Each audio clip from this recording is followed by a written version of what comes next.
Hello everyone, हम वैदिक literature को स्टडी कर रहे हैं और आप सभी को पता है वैदिक लिटरेचर में वेदास, ब्राह्मण, आरण्यक और उपनिषद आते हैं। वेदास को कंप्लीट डिस्कस करने के बाद में अब हम डिस्कस कर लेते हैं ब्राह्मण, आरण्यक और उपनिषद के बारे में। सबसे पहले ब्राह्मण।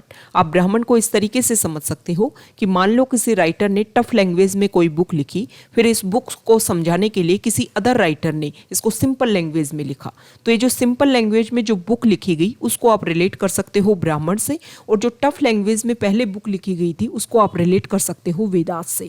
जब हमारे वेदास को कंपोज किया गया था तो वो काफ़ी ज़्यादा टफ थी, हर नॉर्मल इंसान के लिए उसको समझना काफ़ी ज़्यादा मुश्किल था। फिर ये कोशिश की गई कि क्यों ना वेदास को एक सिंपल लैंग्वेज में लिखा जाए ताकि वो हर इंसान को समझ में आ सके। तो ये जो सिंपल लैंग्वेज में जो वेदास लिखी गई, जो सिंप्लीफाइड वेदास जो हैं वो ही ब्राह्मण है। मतलब ब्राह्मण का फाउंडेशन तो वेदास ही है, सिर्फ वेद को सिंपल लैंग्वेज में समझाने की कोशिश की गई है। अब हर वेद का आप सभी को पता है हमारे 4 वेद हैं और 4 वेद के कोई ना कोई ब्राह्मण होंगे, तो आपको यहाँ पर याद क्या करना है, हर वेद के जो ब्राह्मण के जो नेम है वो आपको याद करने हैं। आपको क्या कर देंगे, क्वेश्चन इस तरीके से आएगा, एक तरफ वेद के नाम दे देंगे और एक तरफ जो उनके ब्राह्मण हैं वो आपसे पूछ लेंगे, फिर मैच द फॉलोइंग में क्वेश्चन आपसे पूछ लिया जाएगा। तो सबसे पहले है ऋग्वेद। ऋग्वेद के जो ब्राह्मण हैं उनका नाम है ऐत्रेय ब्राह्मण और कौशितकी ब्राह्मण। नेक्स्ट वेद है यजुर्वेद। यजुर्वेद के ब्राह्मण है शतपथ और तैत्रीय ब्राह्मण। सामवेद के ब्राह्मण है पंचविस, षड्विस और जैमिनीय ब्राह्मण। और लास्ट वेद है अथर्ववेद। अथर्ववेद का ब्राह्मण है गोपथ ब्राह्मण। इसको आप एक ट्रिक से याद कर सकते हो, और ट्रिक ये है कि 1, 7, 5, 6 जैमिनी की गाय, जैमिनी की गाय। ओके, तो यहाँ पर जो की जो है वो साइलेंट है और सभी को आप इस तरीके से रिलेट करते हो।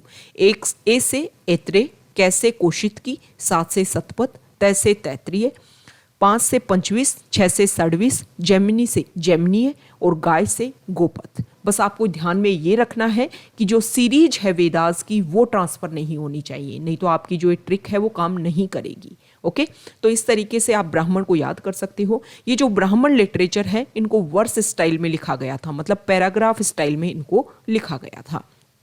नेक्स्ट हमारा जो वैदिक लिटरेचर का पार्ट है वो है आरण्यक लिटरेचर। आरण्य का मतलब होता है फॉरेस्ट। ऐसा लिटरेचर जो जंगल में लिखा गया हो, फॉरेस्ट में लिखा गया हो, उसको बोलते हैं आरण्यक लिटरेचर। जिस तरीके से हर वेदास के कोई ना कोई ब्राह्मण है, उसी तरीके से हर वेदास के कोई ना कोई आरण्यक है। सिर्फ आपको ये ध्यान में रखना है कि 4th नंबर का जो वेद है अथर्ववेद, उसका कोई भी आरण्यक नहीं है। जो फर्स्ट वेद है हमारा ऋग्वेद, ऋग्वेद के सेम आरण्यक हैं ऐत्रेय और कौशितकी। जिस तरीके से इनके ब्राह्मण हैं वैसे ही इनके आरण्यक हैं ऐत्रेय, कौशितकी।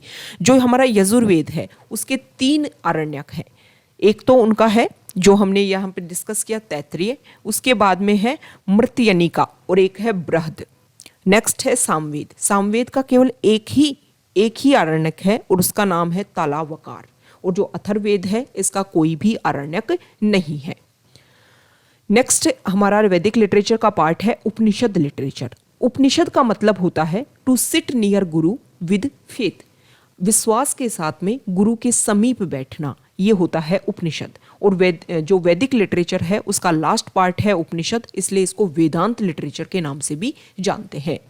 जो आरण्यक जो है और जो उपनिषद लिटरेचर जो है, इन दोनों में फिलोसॉफिकल नॉलेज है, सीक्रेट नॉलेज के बारे में बात की गई है। टोटल हमारे उपनिषद हैं 108, लेकिन यहाँ पर कुछ जो इम्पोर्टेंट उपनिषद है उनके बारे में हम डिस्कस कर लेते हैं। जैसे कि पहला है कठ उपनिषद, या फिर उसको अगर हम एक साथ बोलें तो कठोपनिषद के नाम से जानते हैं। इसमें यम और नचिकेत के कन्वर्सेशन के बारे में बताया गया है। और इसके अलावा इस उपनिषद में जो रिचुअल्स हैं, जो कर्म कांड है, जैसे यज्ञ करना, दान कर देना, इन सभी का क्रिटिसाइज किया गया है इस उपनिषद में। नेक्स्ट उपनिषद है जाबालो उपनिषद, या फिर उसको जाबाल उपनिषद के नाम से भी जानते हैं। इसमें 4 आश्रम जो होते हैं उनके बारे में बताया गया है। तो आपका क्वेश्चन ये है कि जो 4 आश्रम होते हैं उनके बारे में आपको कमेंट में बताना है। नेक्स्ट उपनिषद है छांदोग्य उपनिषद, और छांदोग्य उपनिषद में पहली बार लॉर्ड कृष्णा के बारे में डिस्क्रिप्शन है, उनके बारे में बताया हुआ है। लॉर्ड कृष्णा के बारे में ये बताया हुआ है कि वो देवकी के सन हैं और अंगिरस के डिसाइपल हैं। इसके अलावा जो पंचशील का प्रिंसिपल हम जो हमारी डिप्लोमेटिक पॉलिसी है उसमें फॉलो करते हैं, उसके बारे में भी उसको भी यहीं से जो छांदोग्य उपनिषद है उसी से उठाया गया है। तो इस तरीके के क्वेश्चन आ जाते हैं कि जैसे अब नेक्स्ट जो उपनिषद हम पढ़ेंगे उसमें भी क्वेश्चन है कि सत्यमेव जयते किसी उपनिषद से लिया गया, तो पूछ लेंगे कि कौन से उपनिषद से ये क्वेश्चन, तो पंचशील का जो प्रिंसिपल है वो कौन से उपनिषद से लिया गया है, तो आपको पता होना चाहिए। नेक्स्ट उपनिषद है बृहदारण्यक उपनिषद। ये 108 उपनिषद जो हैं उनमें सबसे लॉन्गेस्ट उपनिषद है और इसमें गार्गी और याज्ञवल्क्य के कन्वर्सेशन के बारे में बताया गया है।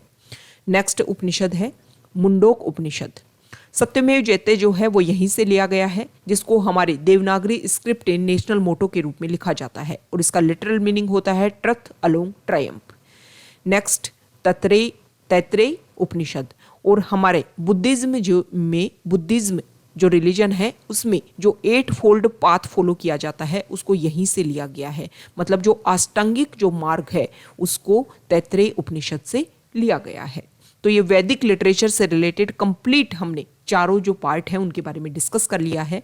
नेक्स्ट एक इंपॉर्टेंट टर्म है 108 उपनिषद, भगवत गीता और ब्रह्मसूत्र, इन तीनों को मिलाकर के एक इंपॉर्टेंट वर्ड है, उसका नाम है प्रस्थानत्रयी, मतलब इन तीनों को प्रस्थानत्रयी के नाम से जानते हैं।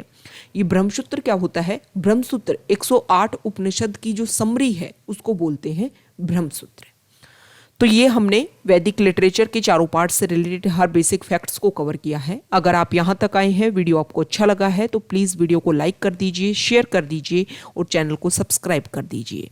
आप हमारे टेलीग्राम चैनल के साथ में भी जुड़ सकते हैं। टेलीग्राम चैनल का लिंक नीचे डिस्क्रिप्शन बॉक्स में दिया हुआ है, वहाँ पर आपके साथ में बहुत सारी बेसिक और इम्पोर्टेंट इन्फॉर्मेशन आप सभी के साथ में शेयर की जाती है। Okay, thank you.